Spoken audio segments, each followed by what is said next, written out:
David, can I ask you, that's playing now. Can you just hold that? Is that all right? Yeah, of course. The first speaker is Julie Miller. Julie's is My Big Decision.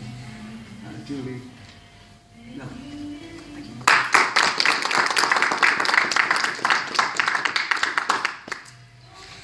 Ladies and gentlemen, and every gender in between. Welcome to my icebreaker speech entitled My Big Decision.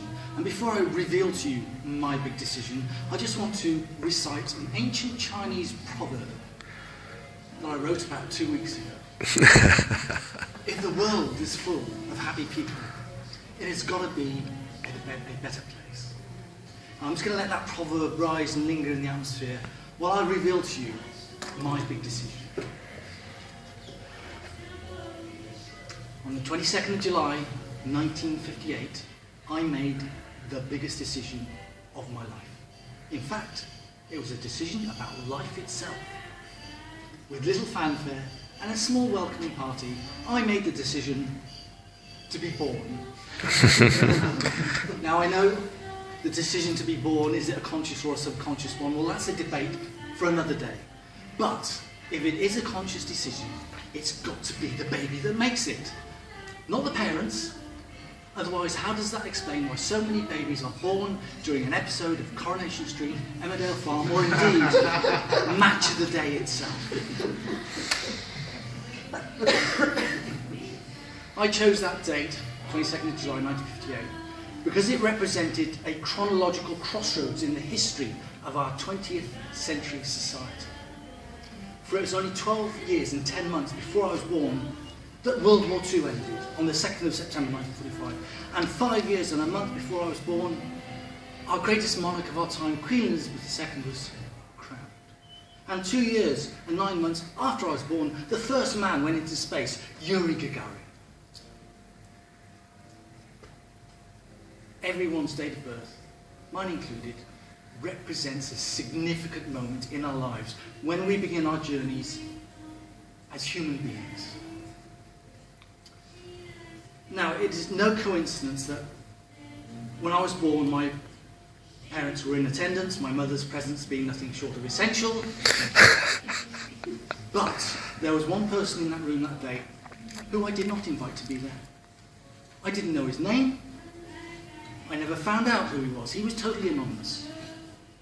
But he made a decision about me that I've had to live with and has decided and directed the course of my life ever since. He was the duty doctor. And with one momentary glance at what was then a very tiny part of my anatomy, he declared, with the authority vested in him by our society, that I was a boy.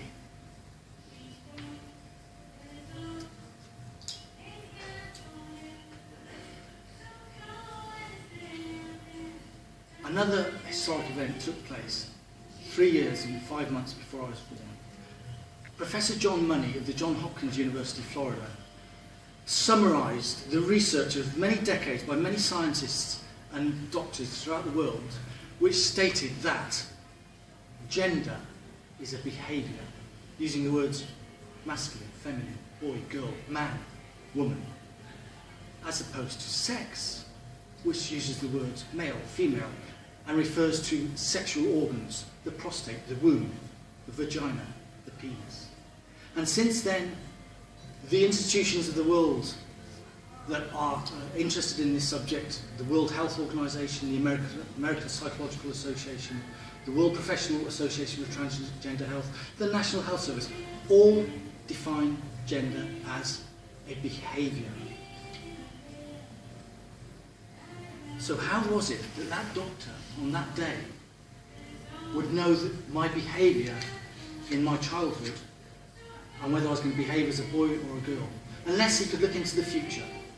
And I don't think his name was Doctor Who. Thankfully, on the 9th of May 2016, another doctor, this time known to me, Dr. John Dean of the NHS Gender Identity Clinic in Exeter, corrected the mistake of his predecessor.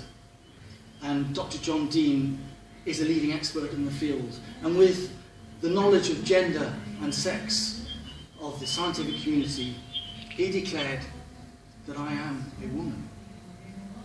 I think, I feel, I act, and I behave like a woman, and therefore I am.